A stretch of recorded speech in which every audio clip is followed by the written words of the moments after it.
Shechet with tears in his eyes replied that he hadn't known this halacha, and he was so moved by the Bacher's straightforward sincerity that he arranged to go to another city for a few months to learn the halachas of day-to-day life. Honorable judges, generals, counselors, and fellow campers, 2 or 3 generations ago, someone would perhaps have had the idea, incorrect though it was, that a person's main priority is to sit at home learning and not actively involve himself in bringing others closer to Yiddish. In the U.S., they ignore the desperate need.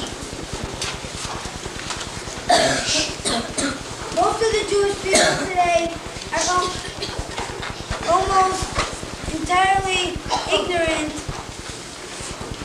of their heritage and their obligations as Jews. To sit and become a Talmid Chacham, you have the ability to help others, and therefore you must help them. In fact, one of the basic ideas of Teres Chassidus, right from its founding of the Baal Shem Tov, and indeed one of the main reasons for its founding, was to reach the majority of the Jewish people who were looked down on and abandoned by the learned people, because these poor people had no opportunity to learn.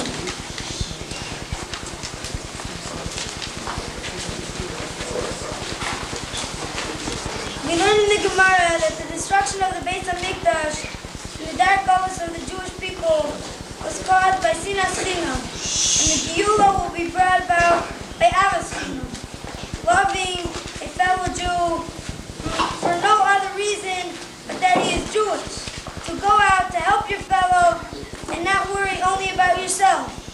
Do not think, however, that someone who teaches others is not benefiting himself as well. It is precisely through educating a person can improve himself the most. As it says in Pirkei Avos, I learned much more from my Talmidim. The Rebbe Shlita says, through teaching others, you grow 1,000 times as much as yourself. In this week's parsha we read, from Moshe, people want to destroy Midian. It is explained in Chassidus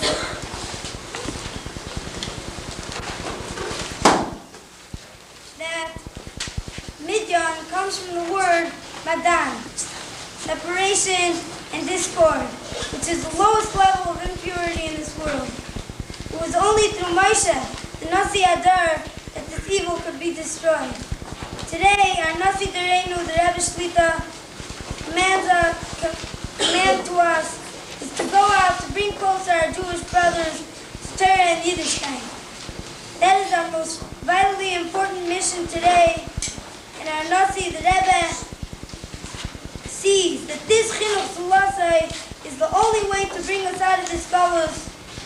May we do what the Rebbe expects of us and give the Rebbe much nachas from us, and thus bring the Geula from Heid of Yameinu speedily in our days.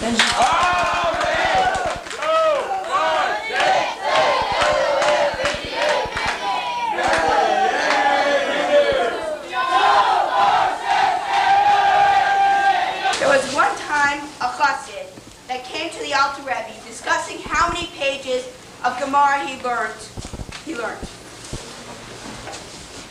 You can have teachers, learn a lot, and it might be in your brain, but not in your heart. Creative atzma is when you bring what you learn from your brain into your soul, meaning action. We see in this negative, in a negative way with Acher. He was learning so much that Reb Meir was his Talmud. Acher proved to everybody, and you could turn it into a goyish lifestyle, and that is what happened to him. In the Sikha following the very first Maimar of the Rebbe Shlita, the Rebbe emphasized that we should not and cannot rely on anyone other than ourselves in Avodas Hashem, etc. Chinuch Atzmai is also a very effective way to teach. When Rabbi Feller first came to Minnesota, he had a meeting with Dr. Green. During this meeting, Rabbi Feller realized it was time to daven mincha. So he got up and daven mincha. After this meeting, Dr. Green became a Baal Tshuva because he saw that Rabbi Feller had already taught himself what he was trying to teach him. Chinuch Atzmai is especially important in children. Chanoch le'ar al pi darka gam ki yaskin lo yasser mimeno.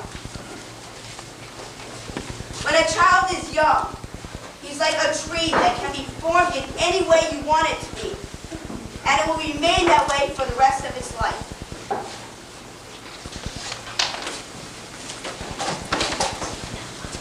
Judges, generals, staff, and campers, ask not what others can do for you, but rather what you can do for yourself. This is what the Alter Rebbe meant when he said, "What does Gemara teach you?"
Jerry? Huh? What's my staff is dancing Hey, hey. Zelda. Yeah, hey, drink a little. You see, over, or at least so it seems.